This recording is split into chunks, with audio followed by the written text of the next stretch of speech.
સૌરાષ્ટ્રના દરિયાકાંઠા વિસ્તાર પર હવે ધોંસ વધતા 7 સમુદ્ર પાર બેઠેલા નશાના સોદાગરોએ દક્ષિણ ગુજરાતના દરિયાકાંઠાને સોફ્ટ ટાર્ગેટ બનાવ્યો છે। જો કે પોલીસની સતર્કતાના કારણે નશાના સોદાગરોના મનસૂબા પાર પડી રહ્યા નથી। સતત ત્રીજા દિવસે દક્ષિણ ગુજરાતના દરિયાકાંઠેથી ડ્રગ્સ ઝડપાયું। હજીરા અને વલસાડ બાદ હવે નવસારીના ઓંજલ માછીવાડના દરિયાકાંઠેથી 8 જેટલા ડ્રગ્સના પેકેટ જપ્ત કરી લેવાયા છે।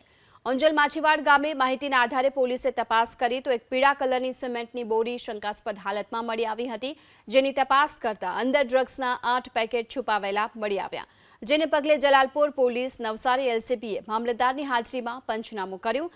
તો કયા પ્રકારનું આ ડ્રગ્સ છે તે જાણવા માટે હવે ફોરેન્સિક નિષ્ણાંતોની મદદ લેવામાં આવી રહી છે। એફએસએલના પરીક્ષણ બાદ સ્પષ્ટ થશે કે આ ડ્રગ્સ કયું છે। હાલ તો પોલીસે આ ડ્રગ્સ અહીં સુધી કઈ રીતે પહોંચ્યું છે તે દિશામાં પણ તપાસનો ધમધમાટ શરૂ કર્યો છે। વલસાડ સુરત બાદ નવસારીમાં પણ ડ્રગ્સ મળવાની ઘટના સામે આવી છે। દ્રશ્યો સીધા બતાવવા માંગીશ। નવસારી જિલ્લાના જલાલપોર તાલુકાના કાંઠા વિસ્તારમાં આવેલા ઓંજલ ગામ ખાતે શંકાસ્પદ હાલતમાં ડ્રગ્સનો જથ્થો મળી આવ્યો છે।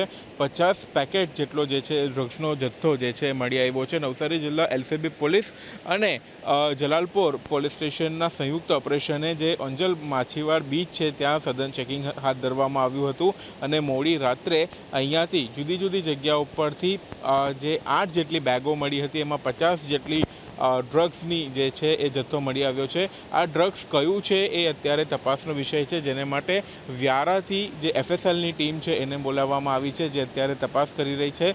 જે પ્રમાણે અત્યારે માહિતી મળી રહી છે, જે જથ્થો મળ્યો છે, જેને લઈને અત્યારે જિલ્લા પોલીસ વડા અને એની ટીમ કામે લાગી છે। આ જથ્થો ક્યાંથી આવ્યો, કોને આપવાનો હતો અને ક્યાં આપવાના હતા, એ સમગ્ર મામલાને લઈને અત્યારે તપાસનો ધમધમાટ શરૂ કરવામાં આવ્યો છે।